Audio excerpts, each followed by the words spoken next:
Amigos, qué gusto que nos acompañe, como siempre, un verdadero placer. Hace unos días la calificadora Fitch Rating confirmó la nota soberana de México en BBB negativo con perspectiva estable. Fue a la que, nos degradó en abril del 2020 y digamos que es una buena noticia que se haya ratificado. Las calificadoras evalúan la situación económica del país, el manejo de las finanzas públicas y, por supuesto, la solvencia que se tiene como país. Tras bajarnos la nota en 2020, seguimos en el nivel más bajo del grado de inversión. El siguiente ya es especulativo. Y bueno, todos quisiéramos que México pudiera tener la nota soberana más alta. Mejorar la capacidad financiera del gobierno y las empresas es importante. ¿Podemos mejorar? Esta noche nuestro invitado sabe mucho de esto. Él es Charles Seville, él es el director senior de riesgo soberano de Fitch Rating. ¿Qué hace falta? ¿Cuáles son los obstáculos? Lo invito a que nos acompañe. Muchas gracias por la oportunidad. Charles, ¿cómo entender esta ratificación de esta calificación por parte de Fitch? ¿Cuáles son los elementos que se juzgaron para volver a ratificar esta calificación con perspectiva estable? Bueno, gracias por la invitación. Los elementos que pesan en una calificación son todos los mismos cada vez. Lo que consideramos es, la sostenibilidad de la deuda, la capacidad de pago, y los elementos macroeconómicos que estudiamos son, la ratio deuda-PIB y su trayectoria, el déficit fiscal, crecimiento y solidez, robustez de las instituciones pesan también mucho en nuestro modelo.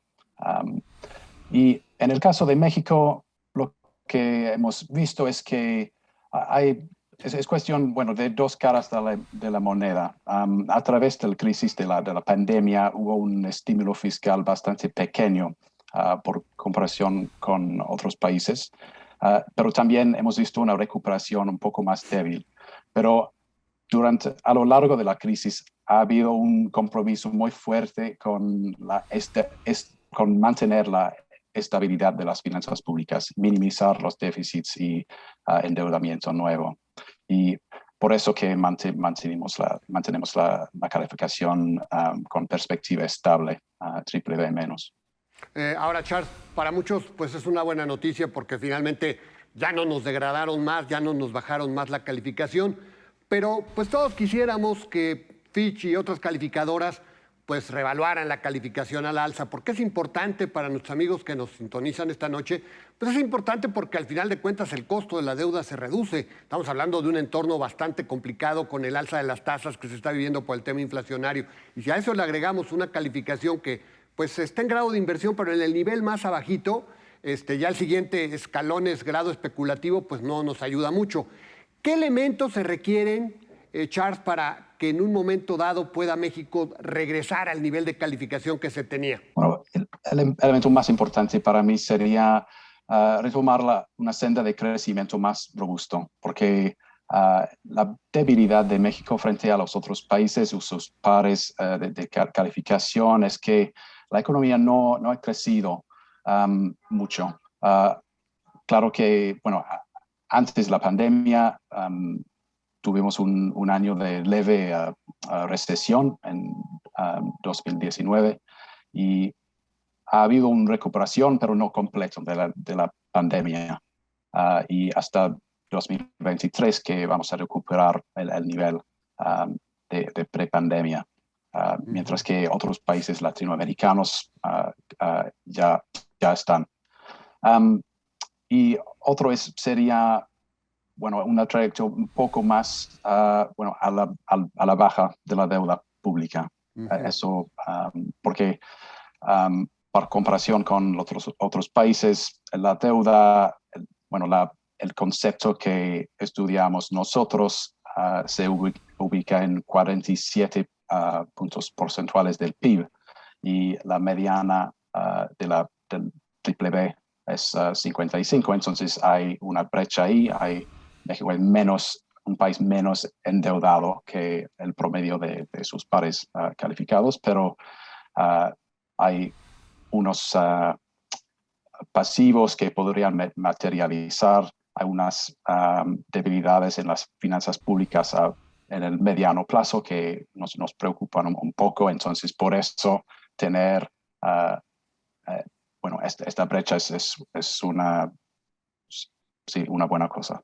Ahora, el tema del crecimiento, lo mencionabas, el tema del crecimiento, Charles, está amarrado a un bajo nivel de inversión.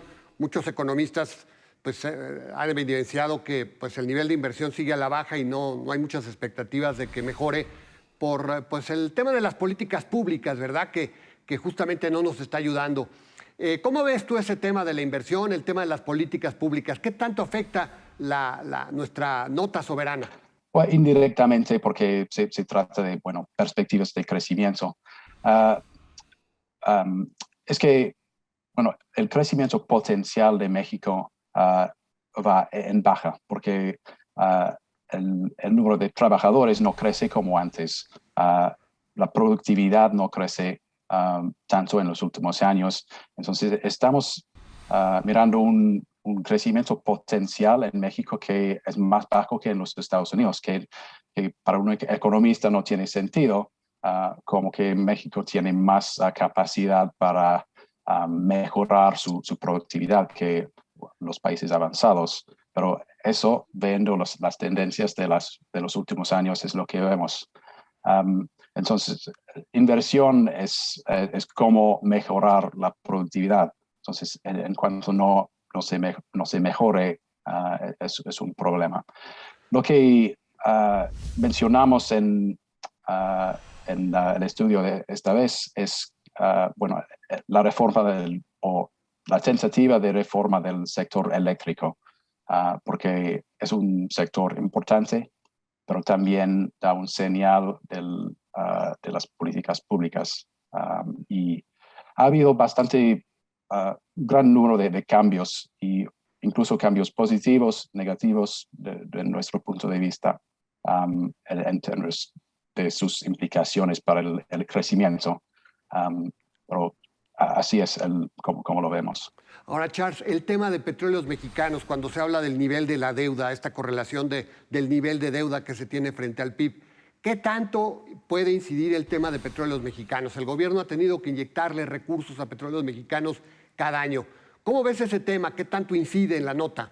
Sí, bueno, Pemex, para empezar, es un gran activo público que ha vendido mucho a tesorería a lo largo de los años, pero en este momento si ve los ingresos que derivan al gobierno federal de Pemex, están mucho menos como porcentaje de los ingresos, menos en términos del PIB también, y eso con los precios del petróleo a 110 dólares al barril. Y es porque Pemex necesita mucha más inversión, y por eso que no puede pagar tantos impuestos al gobierno.